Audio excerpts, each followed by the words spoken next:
जय हिंद दोस्तों, आपका स्वागत है द मेंटर्स के ऑनलाइन प्लेटफॉर्म पर। आज अपन डिस्कस करेंगे आईवीएफ टेक्नोलॉजीज़।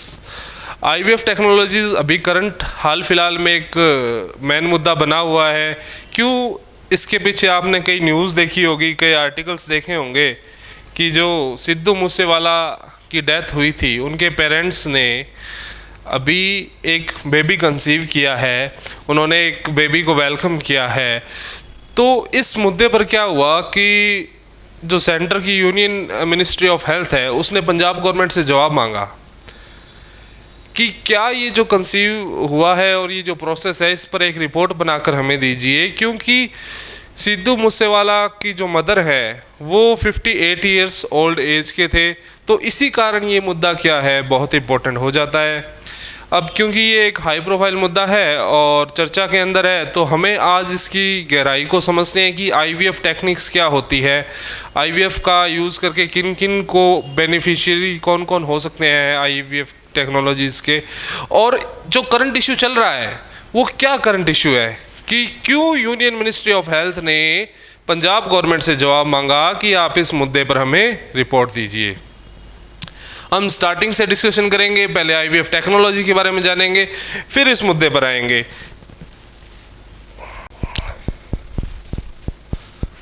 तो चलिए जानते हैं कि आईवीएफ टेक्नोलॉजीज क्या है। IVF technology in vitro fertilization techniques, एक टेक्नोलॉजी, एक मोस्ट एडवांस टेक्नोलॉजी। हालांकि आप भारत के इतिहास में जाएंगे तो आईवीएफ टेक्नोलॉजी के आपको बहुत सारे साक्ष्य जो है वो इतिहास में मिल जाएंगे। पर जब ये आईवीएफ टेक्नोलॉजी आई है तो इसका लीगल फ्रेमवर्क क्या है? क्योंकि जब भी कोई टेक्नोलॉजी आती है तो उसके कहीं ना कहीं एडवांटेज होते हैं, कहीं ना कहीं डिसएडवांटेज होते हैं। तो कोई सेक्शन इसके कारण मास प्रेशर में आके जो है डिसहार्म ना कर बैठे, इसके लिए क्या है, लीगल फ्रेमवर्क बनाना जरूरी है। तो इससे संबंधित देखेंगे कि क्या लॉज है इंडिया के अंदर आईवीएफ टेक्निक्स से रिलेटेड और आईवीएफ टेक्नोलॉजी का यूज़ क्या है। हम साइंस के पर्सपेक्टिव से भी देखेंगे और टेक्नोलॉजी, साइंस एंड टेक्नोलॉजी के पर्सपेक्टिव से भी देखेंगे और हम लीगल पर्सपेक्टिव से भी देखेंगे। क्योंकि जब आप किसी एग्ज़ाम की तैयारी भी कर रहे हो ना, तो आपको क्या है कि उसका बिल्कुल टेक्निकल और लीगल फ्रेमवर्क दोनों साइड देखना ज़रूरी होता है। क्योंकि ऐसा नहीं है कि एग्ज़ाम में आपसे ओनली टेक्नोलॉजी पूछी जाएगी, उसकी लीगैलिटी नहीं पूछी जाएगी। तो हमको क्या है कि इन डेप्थ एनालाइज करना होता है कि कोई टेक्नोलॉजी है, उसका जनरल या मास स्केल पर जो जनता है उस पर क्या इम्पैक्ट पड़ रहा है। उस इम्पैक्ट को जानने के लिए हमें उस टेक्नोलॉजी को जानना है और उस टेक्नोलॉजी को जानने के बाद में उसका लीगल एस्पेक्ट जानना है। क्योंकि जब आप मास स्केल की प्रॉब्लम्स को समझ पाएंगे, कल को आप आईपीएस बनेंगे, आईएएस बनेंगे, तो मास स्केल की प्रॉब्लम को तभी समझ पाएंगे जब आप उस टेक्नोलॉजी को डीपली जान रहे हो और उसका इम्प्लीकेशन, उसका इफेक्ट जो है वो पब्लिक पे क्या है, उसका एनालिसिस आपने पहले किया हो, उसको सोचने की क्षमता आपके अंदर हो। तो बेसिक प्रिंसिपल क्या है आईवीएफ टेक्निक्स? सबसे पहला जो यूज है इसका वो क्या है कि इनफर्टिलिटी को दूर करने के लिए किया जाता है। मतलब जो कपल्स किसी बायोलॉजिकल कारणों से बेबी को कंसीव नहीं कर पा रहे हैं, बेबी को जन्म नहीं दे पा रहे हैं, वो इन टेक्निक्स का यूज़ करते हैं। तो इस टेक्निक्स के अंदर क्या होता है कि एग्स और स्पर्म को लेबोरेटरी के अंदर फिजिकल कंट्रोल्ड कंडीशन के अंदर, लैब के अंदर एक कंट्रोल्ड मैनर में जो उसके लिए चाहिए, जो उसकी रिक्वायरमेंट है, जहाँ पर क्या है एग फर्टिलाइज हो सकता है। क्योंकि कई बायोलॉजिकल कारण हो सकते हैं कि कोई फीमेल है उसके अंदर एग्स फर्टिलाइज नहीं हो पा रहे हो, या जो स्पर्म है डोनर का वो उतना कैपेबल नहीं हो उसको फर्टिलाइज करने में। तो इन सब की जांच करने के बाद में डोनर और कमीशनिंग पार्टी जो है, उन डोनर्स के एग और स्पर्म को कंबाइंड करके कमीशनिंग पार्टी है वहाँ पर कमीशन कर दिया जाता है। इससे क्या है कि बेबी को कंसीव जो है इनफर्टाइल जो कपल है वो बेबी को कंसीव कर सकता है और राइट टू कंसीव। अब यहाँ पर हर जगह से हर technology is not just about the technical part, इसके अंदर आपसे पॉलिटी का भी क्वेश्चन निकलेगा, लीगल क्वेश्चन भी निकलेगा।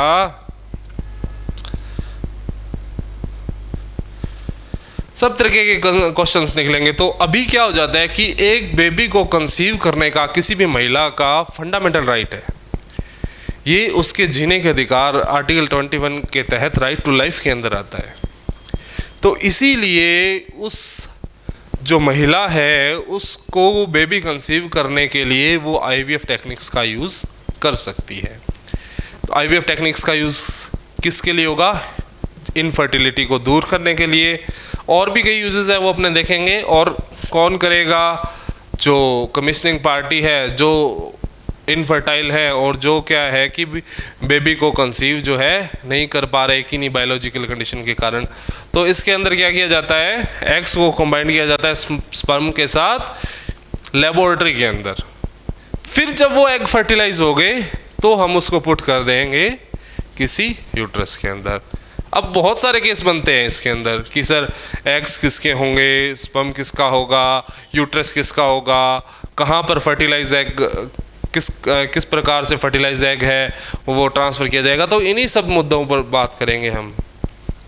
प्रोसीजर क्या है कि पहले जो है स्टिमुलेट किया जाता है, उसके बाद में एग को रिट्राइव किया जाता है, फिर उसको फर्टिलाइज किया जाता है और फिर जो एम्ब्रियोज जो होते हैं उसको ट्रांसफ़र किया जाता है।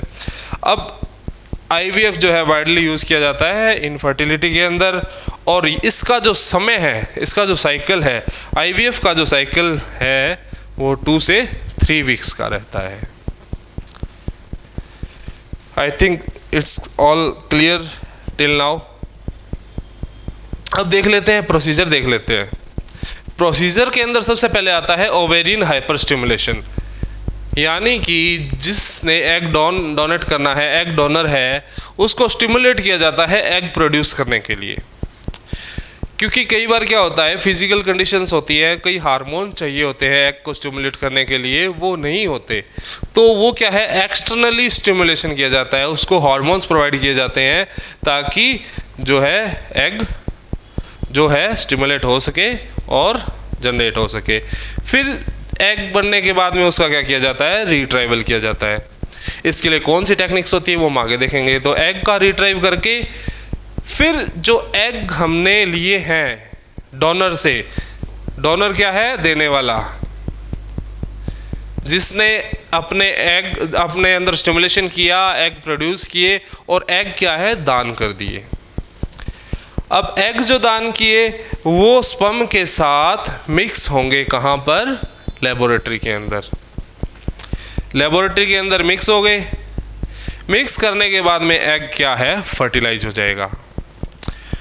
एग क्या हो गए, फर्टिलाइज्ड। फर्टिलाइज्ड एग को ही एम्ब्रियोज बोला जाता है। तो फिर इस एम्ब्रियोज का ट्रांसफ़र किया जाता है उस महिला के यूट्रस के अंदर जो बेबी को कंसीव करना चाहती है, यदि वो सक्षम है तो।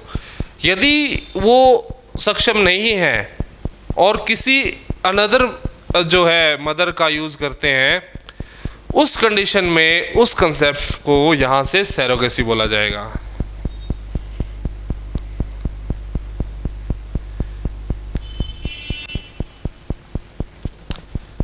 फिर क्या है, महिला का जो है प्रेग्नेंट हो जाती है और ये एक साइकिल कंप्लीट हो जाता है।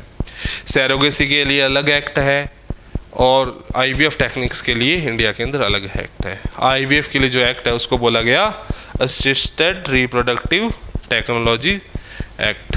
तो अब इसके लिए क्या है, एक टेक्निक्स आईवीएफ के लिए डिफरेंट टेक्निक्स है। तो उसके लिए क्या टेक्निक्स है, चलिए देखते हैं। असिस्टेड हैचिंग, आईसीएसआई और पीजीडी। इसके अंदर क्या होता है कि जब एम्ब्रियोज डेवलप होता है ना, तो वो क्या है कि अपने एक आउटर शेल क्रिएट, उसकी जो हार्ड आउटर शेल होती है उसको ब्रेक करके बाहर आता है। तो उसके लिए क्या किया जाता है, असिस्टेड हैचिंग में जो महिलाएं या जिन महिलाओं में ये प्रॉब्लम आ सकती है, वो ब्रेक नहीं होगा, उसको असिस्टेंट हैचिंग टेक्निक्स का यूज़ करके वो ब्रेक करने में मदद करते हैं। उसके अंदर क्रैक किया जाता है माइक्रो नीडल से और उसके अंदर ये बेनिफिट क्या होता है कि फिर वो प्रेग्नेंट हो जाती है। जनरली असिस्टेंट हैचिंग का यूज जो है वो 37 ईयर से अबोव की वुमेन्स के अंदर किया जाता है। बाकी ये जो डाटा है ये पर्सन टू पर्सन फिजिकल और मेंटल हेल्थ पर भी वेरी करता है बच्चों, क्योंकि ज़रूरी नहीं है कि जो एज के हिसाब से जो है वो हम सारी चीज़ों को जज कर पाएँ। कई मेंटल इश्यूज़ होते हैं, हेल्थ इश्यूज़ होते हैं, तो इन सब के आधार पर ही ये तय हो पाता है कि आगे का फ्यूचर क्या होगा। ICSI क्या है? Intracytoplasmic sperm injection. और उसके बाद में PGD, pre implantation genetic diagnosis, यानी कि कहीं कोई जेनेटिक डिजीज़ हैं, किसी की जेनेटिक डिजीज की हिस्ट्री है कि जीन से ये जो है डिजीज ट्रांसफ़र हो रही है, तो IVF टेक्नोलॉजी की मदद से उन जीन को भी मॉडिफाई करके उस डिजीज का ट्रांसफ़र जो है बेबी के अंदर रोका जा सकता है। तो इनफर्टिलिटी के अलावा दूसरा यूज़ क्या दिखा आपको? जेनेटिकली डिजीज को ट्रांसफ़र होने से रोकना। अब यदि आपसे UPSC में भी इससे कोई क्वेश्चन पूछ लेता है तो ये IVF और इससे रिलेटेड आप सारे जो सवाल है वो कर पाएंगे। और यदि वो केस स्टडीज़ भी पूछ ली जाती है, हो सकता है कि सिद्धू मूसेवाला की केस स्टडी पूछ ली जाए आपसे और उसमें ये कह दिया जाए कि if any women have the right to conceive a baby, यदि वो उसका फंडामेंटल राइट है और उसका अधिकार है, तो क्यों इस एज लिमिट को 21 से 50 वर्ष रखा गया है? क्यों इस एज को बढ़ा नहीं दिया जाता है? हालांकि केरला हाई कोर्ट का एक जजमेंट है जिसने central government union health ministry को रिपोर्ट देने के लिए कहा गया है, तो इस पर आप अपने ओपिनियंस लिख सकते हैं। हालांकि कई आप देशों में देखेंगे कि भी 50+ जो एज के लोग हैं वो भी कंसीव कर सकते हैं, प्रोवाइडेड कि उनकी जो मेंटल और फिजिकल हेल्थ उस चीज़ को एक्सेप्ट करने के लिए रेडी है। तो क्या हम उस एरा में आ गए हैं कि जब हमें भी इन चीज़ों के बारे में सोचना चाहिए? तो हर बार एक नया मुद्दा एक नई बहस को जन्म देता है और उसी में से ये एक बहस चल रही है, क्योंकि there is always some technical advancement और उसके इम्प्लीमेशन को टाइम के हिसाब से चेंज करना पड़ेगा। बेसिकली ये कानून क्यों बनाया गया है, इस एज का बार क्यों रखा गया है, इसको एक कमेंडेबल ऑफेंस क्यों बनाया गया है? इसका रीज़न एक ये भी है कि इंडिया के अंदर लार्ज सेक्शन जो है वो पुअर सेक्शन है और इस टेक्नोलॉजी का यूज़ कहीं कॉमर्शियल पर्पज़ के लिए ना करने लग जाए लोग। इससे उस सेक्शन को बचाने के लिए कुछ लॉज का लाना बहुत ज़रूरी था, या फिर किसी फैमिली सोसाइटी के प्रेशर में जिस मदर की जो हेल्थ है या फिर जिसकी जो साइकोलॉजिकल हेल्थ है या फिजिकल हेल्थ है, she is not ready to conceive a baby, but due to the pressure of outside world, she is trying to do that. This may be harmful for their life also. ये उसकी ज़िंदगी के लिए भी खतरनाक हो सकता है। तो कहीं आउटसाइड के प्रेशर में आके वो ये सब चीज़ें तो नहीं कर रही, इसी के लिए ये लॉस बनाए जाते हैं। और बहुत सारे कारण हो सकते हैं, आप उसको लिख सकते हो। ये देखिए कि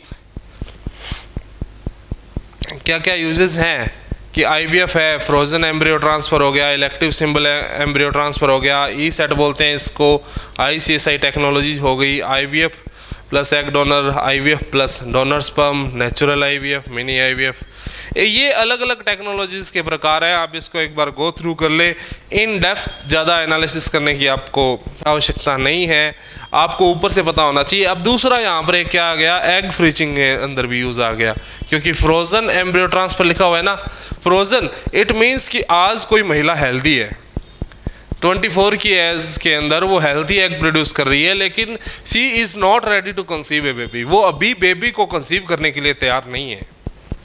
तो इन फ्यूचर वो क्या प्लान कर रही है कि आज जो मेरे एग की हेल्थ है, जितना हेल्थी एग आज मैं प्रोड्यूस कर रही हूँ, इट में बी पॉसिबल कि ड्यू टू द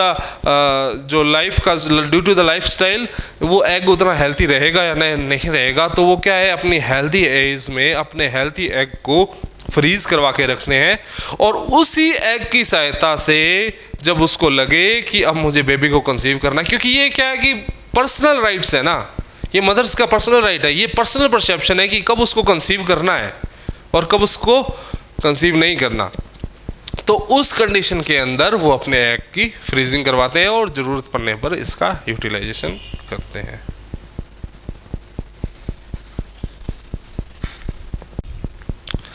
तो अब देखिए एप्लीकेशन ऑफ आईवीएफ, आपके पास एप्लीकेशन ऑफ आईवीएफ निकल के आ गए। किसके लिए? Infertility treatments.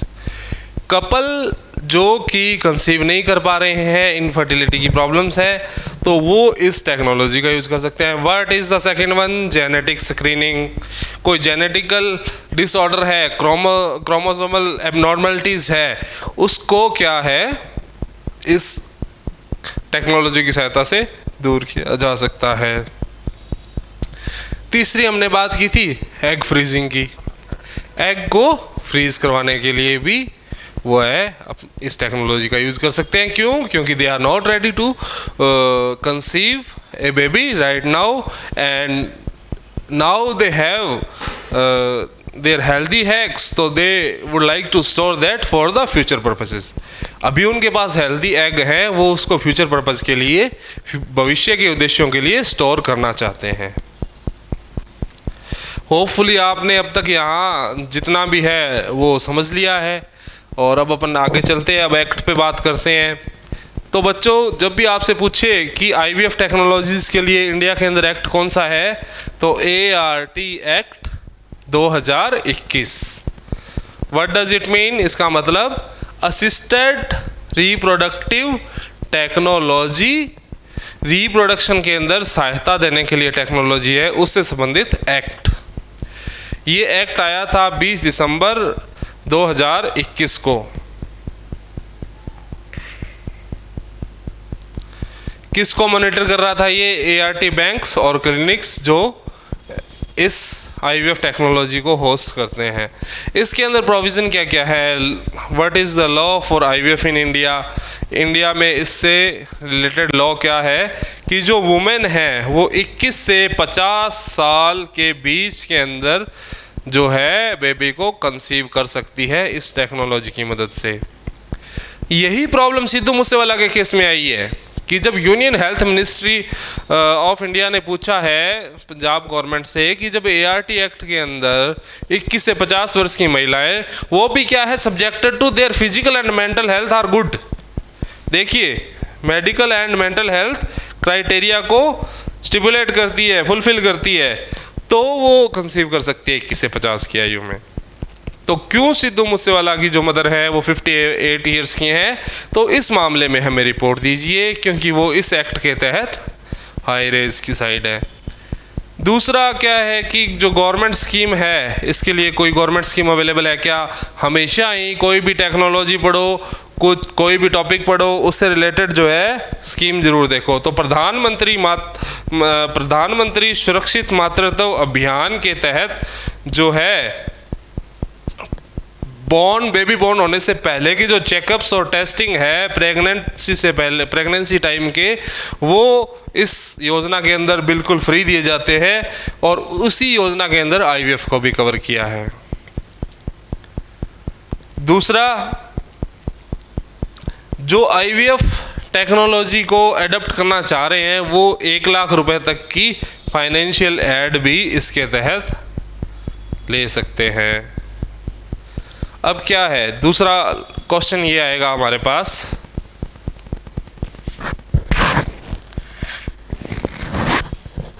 कि क्या हो ये जो अधिकार है ये मैरिड वुमेन का है, अनमैरिड वुमेन का है, या सिर्फ वुमेन का है? तो देखो, ये जो अधिकार है ये वुमेन का है, वो चाहे मैरिड हो चाहे अनमैरिड हो। तो अनमैरिड वुमेन भी क्या इसके तहत बच्चा जो है कंसीव कर सकती है या नहीं कर सकती? तो आईवीएफ में इसका जवाब है हाँ, ये लीगल है। सिंगल वुमेन वो है, वो भी क्या है, जो आईवीएफ टेक्नोलॉजीज़ के थ्रू बेबी को कंसीव कर सकती है। इवन अनमैरिड वुमेन भी कर सकती है। ज़रूरी नहीं है कि जो सिंगल वुमेन है वो मैरिड हो, डिवोर्स्ड हो या सेपरेटेड हो। नो, वो अनमैरिड वुमेन्स भी हो सकती है, बस उसकी जो उम्र है वो 21 साल से ऊपर होनी चाहिए और सिटीजन ऑफ इंडिया होनी चाहिए। अब भाई आउटसाइड ऑफ द इंडिया का सिटीजन है, उनके तो अलग रूल होंगे, उनके अपने रूल होंगे। हाँ, लेकिन जो फॉरेनर्स है वो इंडिया के अंदर इस टेक्नोलॉजी का लाभ उठा सकते हैं। अब दूसरी बात देखिए, भाई साहब है ये पूछ रहे हैं कि आगे क्या है IVF के लिए, हमें एज तो बताते जाओ कि क्या है सर, ये डोनर है, कमीशनिंग पार्टी है, क्या है, इस लोचे को तो थोड़ा क्लियर कर दो। तो आओ ये केमिकल लोचा ख़त्म करते हैं। अब बेसिकली IVF टेक्नोलॉजी होगी, उसके अंदर क्या होगा, एक फादर होंगे, देखो एक मदर होगी, एक निब्बा है एक निब्बी।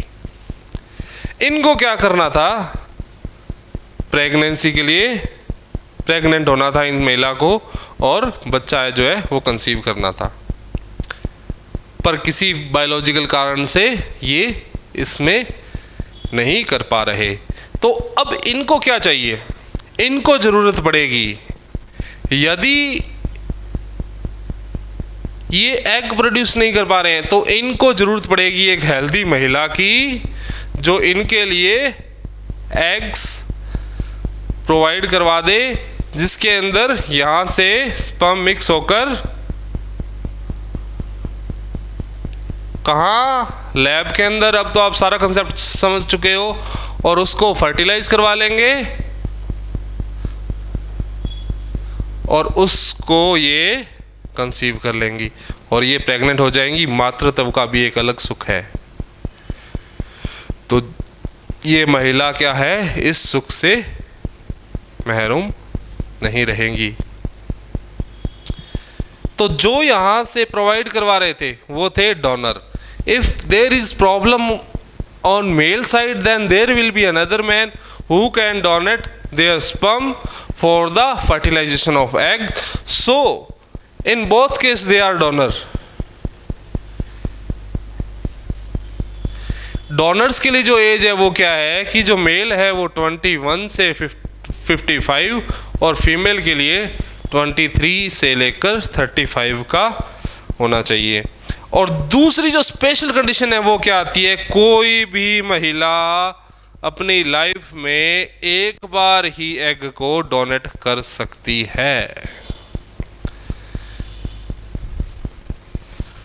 और जो कमीशनिंग पार्टी है, कमीशनिंग पार्टी मतलब जो लेने वाले लोग हैं, उसके अंदर मेल क्या हो, 21 से 55 साल का हो। मेल के लिए एज सेम है, फीमेल के लिए 21 से 50 की उम्र है। अब या तो एज 50 हो या मेनोपॉज, जो भी पहले हो वो कंसीडर किया जाएगा। अब जो क्या होता है कि जो गैमेट होता है, गैमेट जो होता है, जो लिया गैमेट, वो ऑर्गेनिज्म जिसके पास कुछ जेनेटिक रिप्रोडक्शन के लिए कुछ जेनेटिक पार्ट है, जेनेटिक ऑर्गेनिज्म है, उसको गैमेट बोलते हैं। तो वो क्या है कि जो IVF बैंक्स है वो मल्टीपल जगह नहीं दे सकते, वो जहाँ एग्रीमेंट हुआ है वहीं जाएगा और मल्टीपल जगह उसको ट्रांसफ़र नहीं किया जा सकता। अब ये जो लीगल स्टेटस की बात कर रहे हैं, इसके बारे में हमने थोड़ा डिस्कस कर लिया कि वुमेन की एज जो है वो 21 से 50 होनी चाहिए और जो मैन है वो 21 से 55 साल का हो सकता है। ये देखिए, अब क्या है, यदि पहला कंडीशन वायलेट होता है तो उसके अंदर 5 से 10 लाख का जुर्माना है, और जो दूसरा कंडीशन वायलेट होता है तो उसमें 10 से 20 लाख का जुर्माना और 8 इयर्स की इम्प्रिजनमेंट, जेल। तो ये कुछ जनरलाइज्ड जो है वो रूल्स हैं इस एक्ट के। अब ये टर्मिनोलॉजी ज्ञान था, जैसा कि हर चैप्टर के अंदर, हर टॉपिक के अंदर अपन एक क्लियर करते हैं। तो यहाँ पे गैमेट बताया था कि क्या होता है कि गैमेट इज़ द मेल और female reproductive cell that contents half of the genetic material of the organism. Reproduction के लिए जो मटेरियल है उसका आधा हिस्सा, यानी कि मेल साइड हो या फीमेल साइड हो, उसको हम गैमेट बोलेंगे। अब एप्लीकेशन क्या हुए, वही infertility treatment, genetic screening, egg freezing. अब जो ये केस है, अब इस केस को आप अच्छे ढंग से समझ गए होंगे कि क्या कंट्रोवर्सी चल रही है, क्या केस चल रहा है। इसके अंदर क्या हुआ है कि सिद्धू मूसेवाला के जो पेरेंट्स थे उन्होंने एक वेलकम किया है बेबी बॉय को, तो इस पर यूनियन हेल्थ मिनिस्ट्री ने पंजाब गवर्नमेंट से जो है एक डिटेल रिपोर्ट सबमिट करने को कहा है। और डिटेल सबमिट रिपोर्ट करने को क्यों कहा है, क्योंकि जो आयु है, जो सिद्धू मूसेवाला जी की मदर थी उनकी आयु है वो 58 ईयर्स है। तो इस मुद्दे पर क्लैरिफिकेशन मांगा है कि जब ART एक्ट के अंदर एज 21 से 50 वर्ष है तो कैसे उन्होंने 50 एज की आयु के अंदर जो है एक बेबी कंसीव किया, या जो भी रिपोर्ट है, अभी सारी जो रिपोर्ट है वो आउटसाइड नहीं आई है। अभी जवाब मांगा गया है कि क्या मेथड अपनाया है या किस रूल के तहत कैसे किया है, वो जब आएगा तब उसके बारे में बात करेंगे। प्री जजमेंट हम नहीं करते, पर यदि ऐसी कोई केस स्टडी आपके पास आ जाए तो आपके पास अब इतना ज्ञान है कि आप उसको आराम से सॉल्व कर सकते हो। अब देखिए सक्सेस रेट। सक्सेस रेट से पहले देखिए कि आपको पता है क्या कि कितने लोग लगभग इंडिया के अंदर IVF का यूज़ करते होंगे। तो 2.5 लाख के करीब लोग हैं वो आज भी पर ईयर इस टेक्नोलॉजी का यूज़ करते हैं। 2.5 लाख। और ये अनुमान है कि आगे आने वाले टाइम के अंदर ये जो संख्या है वो 5 to 6 लाख तक जा सकती है। सक्सेस रेट क्या है? अब सक्सेस रेट को आप डायरेक्टली वैसे डिफाइन नहीं कर सकते। अप्रोक्सीमेटली आपको कई डाटा मिल जाएंगे जहाँ पर 30%, 37% मिलेगी, 38% मिलेगी, but it's all depend on the age, reproductive history and underlying health condition. अब एज को 21 से 50 इसीलिए रखा गया है कि जब 50 साल से ज़्यादा की आयु हो जाती है तो बहुत सारे हेल्थ इश्यूज आते हैं, और कहीं ऐसा तो नहीं है वो महिला अपने परिवार के प्रेशर में आके, अपने फैमिली प्रेशर में आके, सोसाइटी के प्रेशर में आके जो है इस टेक्निक का यूज़ कर रही है।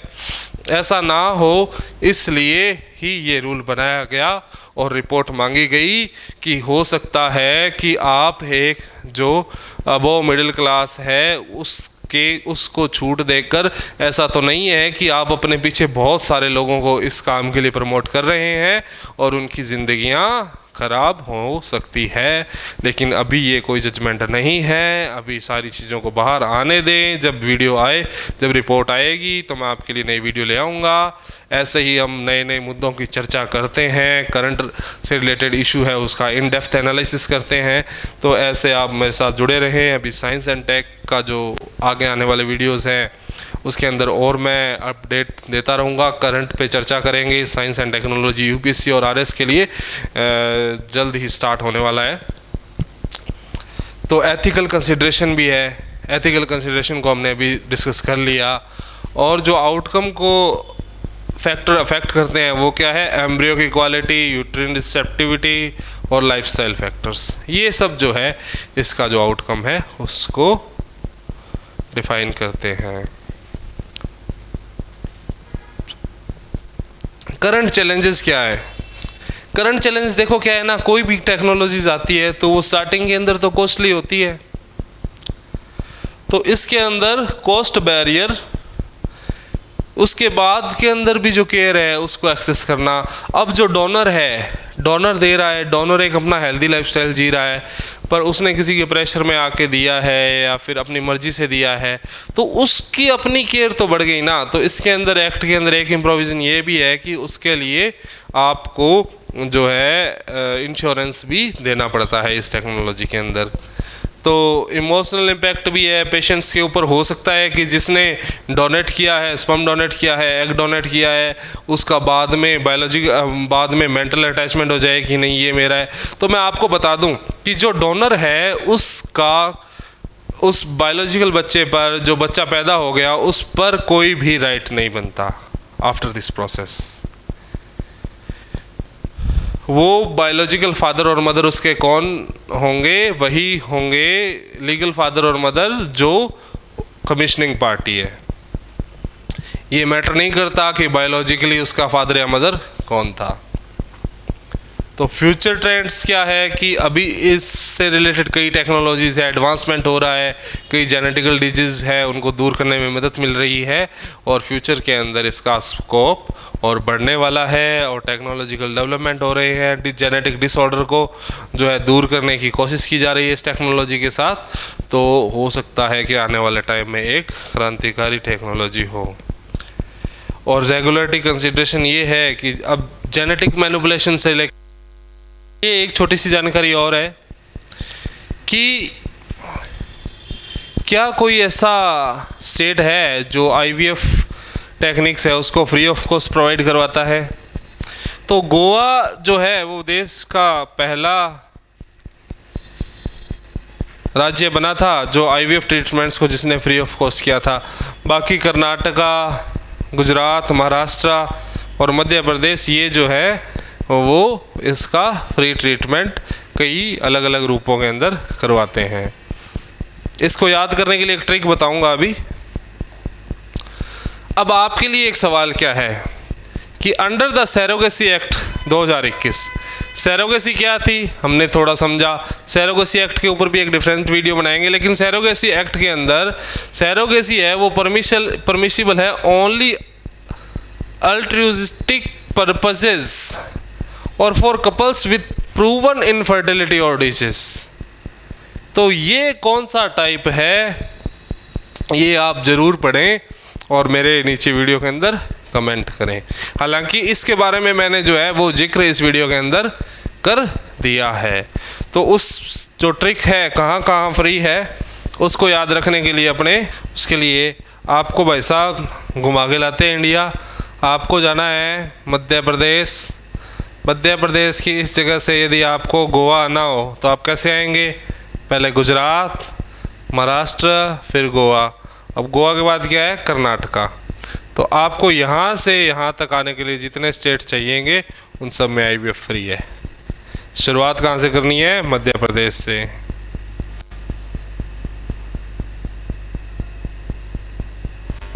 अगला आ गया गुजरात में घुसे। गुजरात के बाद Maharashtra, Mumbai the film city, economic capital of India. फिर आ गए हम बॉम्बे से गोवा का अजीज़ जो शानदार सफ़र है वो करेंगे। उसके बाद में वेस्टर्न घाट्स की ब्यूटी को देखेंगे। उसके बाद जो है वेस्टर्न घाट्स की ब्यूटी को देखेंगे। तो यहाँ स्टेट है, यहाँ पर किसी न किसी तरीके से जो है आईवीएफ टेक्निक्स फ्री हैं, और जो गोवा है वो पहला स्टेट था जिसने इस टेक्निक को फ्री किया था। Thank you so much. बने रहें, जुड़े रहें, देखते